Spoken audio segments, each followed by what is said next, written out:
to talk about some stuff. What's like your biggest trial that you faced in your career?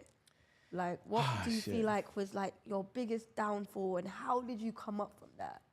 I would say like my biggest trial and my biggest downfall in all of it is like learning to always stay true to myself. Because like when you're famous and you have money, you have fame, you have access to so much shit, like you can get lost in it. Like it's very easy to like lose yourself. And I feel like at a certain point I did start to do that, you know, because shit is different. You know, people look at you different, you know, like I'm no longer Alfredo when people meet me. Like I'm Pretty Boy Fredo, you know? So it's like either they're gonna want something or, you know, like, so I would just say like my biggest trial is just like really just staying true to myself, like no matter what, like always staying humble and have gratitude, you know, through this shit, because like at any point, anything can change. Like nothing really lasts forever, you know? So like, that's what I would say is my biggest trial. Like, I have a question. Why do you keep calling yourself the villain now, bro?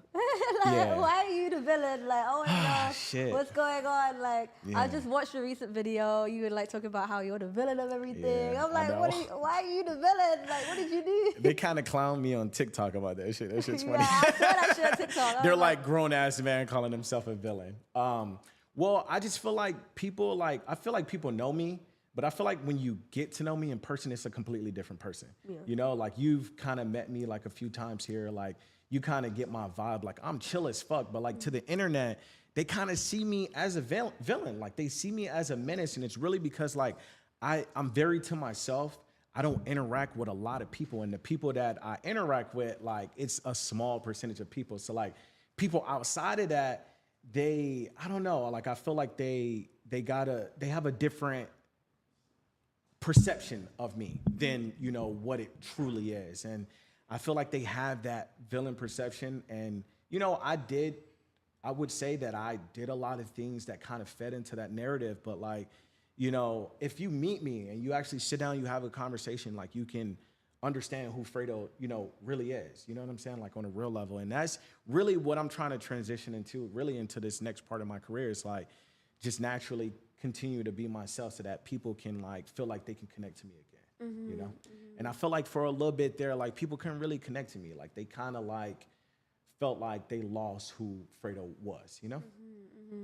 Why did you take that break from YouTube? Like it's obviously been, what, a year now? Yeah, it's been a year, yeah. I took that break because you felt like you were the villain? Not even, no. That like, was a joke. Okay.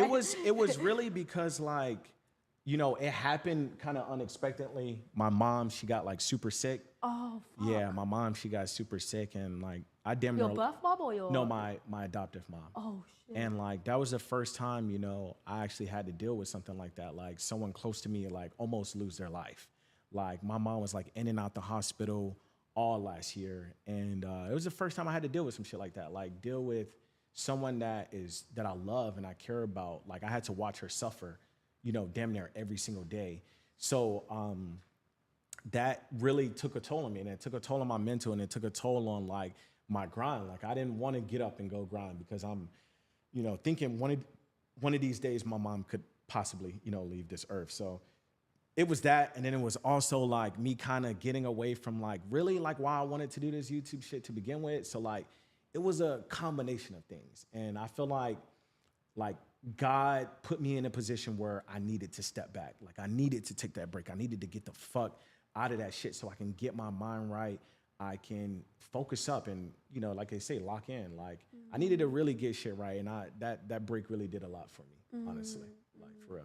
And she's doing a really good job interviewing. I ain't gonna lie. Like her questions are flowing fucking crazy, like fast. Like she is like this. You're really good. I appreciate for real. you. Thank like you, I ain't man. gonna lie. She's so fucking good at this. Damn, now I'm stuck.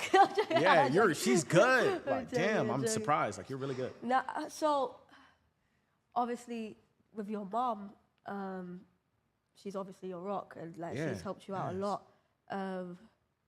How do you process, like, because I actually was last year, well, not last year, 2 years ago, my grandma, she raised me.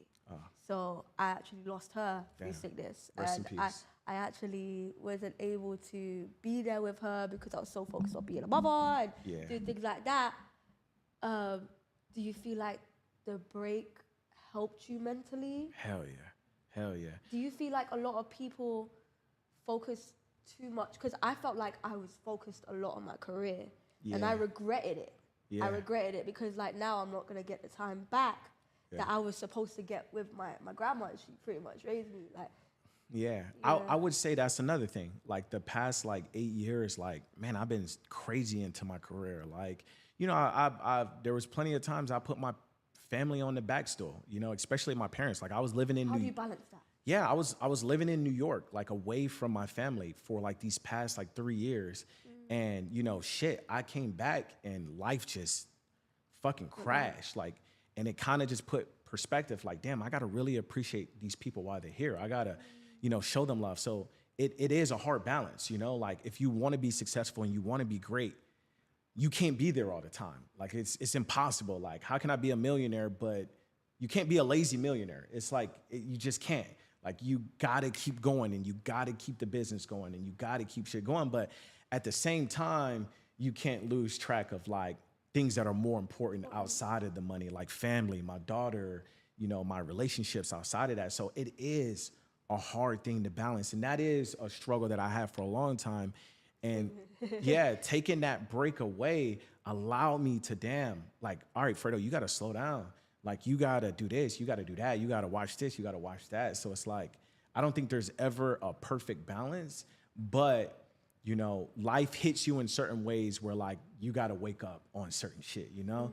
So that's kind of what it was for me. And I feel like God, he put me through like some crazy times last year, like to the point like I'm in the hospital on Thanksgiving. I'm in that bitch, I'm crying. Like it was tough, but it built me so much more stronger this year that I can just look at everything so different. I just have so much more gratitude. I'm a lot more humble about things. And I don't know, I appreciate little things more, you know? Like over a year ago, I probably definitely wouldn't be sitting on this couch. Like 100%, like no disrespect to you, but like life just hit me so different. It made me appreciate people more. Like shit, you helping me with my videos and shit. Like usually I'll just kind of brush that shit off, you know, cause I'm that nigga. Like, all right, people gonna do this type of shit. But like now I'm like, damn, I can't just take from people and not give back. I can't like, so now I look at life different, like where I wanna give back more to the world. I wanna give back more. Like I've always been giving back. Like I've always done that through my entire career, but I wanna do it more. And I wanna genuinely mean it. Do you feel like that's now your purpose? Yeah, 100%. Like to get back onto my original purpose. My original purpose was to always help people. And I feel like as I got more down the road, I got a bit more selfish and I got a lot more distracted. And now I'm trying to like, you know, get back on that purpose of like, you know, just appreciating shit more and just giving back to the world more. Yeah. Because I remember seeing videos of you like giving back to the homeless and things like that.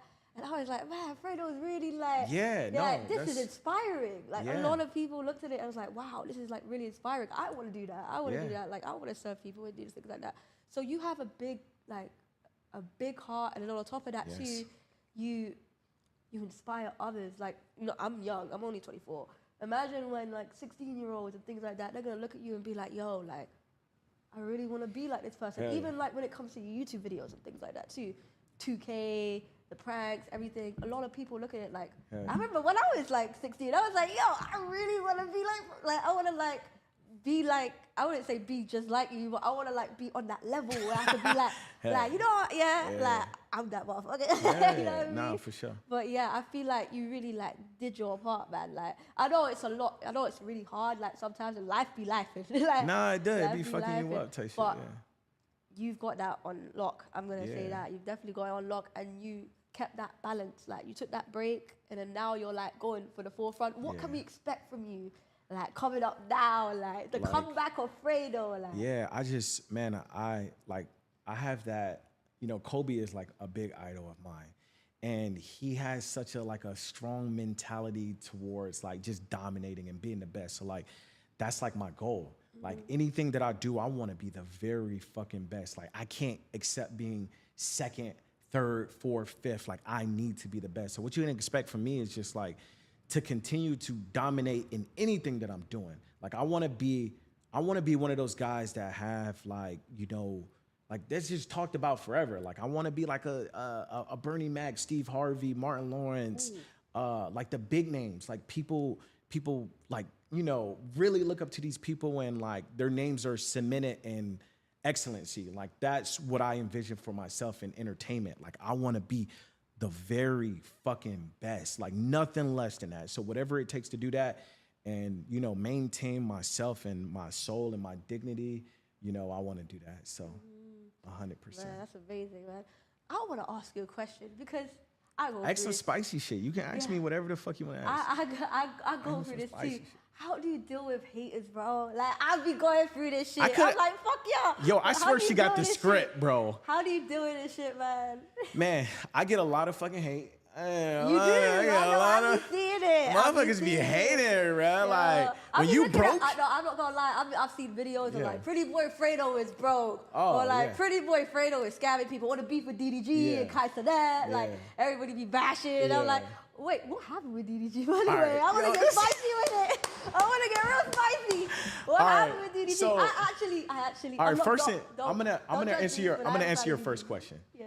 And then we'll go to that. So first and foremost, I do get a lot of hate, you know. How I see it is like, you signed up for this shit. Like, it's a roller coaster, right? Like, you're not always gonna be hated. You're not always gonna be loved, nigga. Like, that's just how niggas are. Like, one second, no diddy. Like, niggas is on your dick. The next second, niggas hate you. The next second, they love you. The next, nigga, this life. When you famous, you got money, you got things that people want, people are envious of, people don't think you deserve, people don't think you earned. They hate that shit. They do. And there's a lot of niggas out there that hate their fucking life. Like, they hate to see other people happy. So like, I don't take any offense to the hate, you know? And if it is something that they hate of me because maybe I did to myself, you know, it is what it is. But like, I give everybody, you know, the opportunity to feel however they feel. And I hope that if you continue to watch me, you continue to, you know, support the things that I do, you can see like who I truly am. You know what I'm saying? So like, that's all I can hope. But like, you can't make everybody happy. Like, if you're on the internet, niggas is gonna hate. Like, niggas gonna love you one second, niggas gonna hate. That's just how life goes. Now I go with the next question. I'm gonna make sure you get your clip right. Wait. What would you say to your haters right now? Actually, I do want to go into that. I would wish nothing but love and prosperity and genuineness. You're so nice. Nah, cause like, personally, I would say fuck y'all. I'm not a hateful. I'm not a hateful person though. Like, people probably think like I'm a hater type shit, cause like all they see online, like, cause I don't really politic with other YouTubers and shit like that, and it's always just like some weird shit like that. But me in real life, I'm not like that. I'm not like a beef type nigga. I'm not like none of that. I don't have no hate in my heart.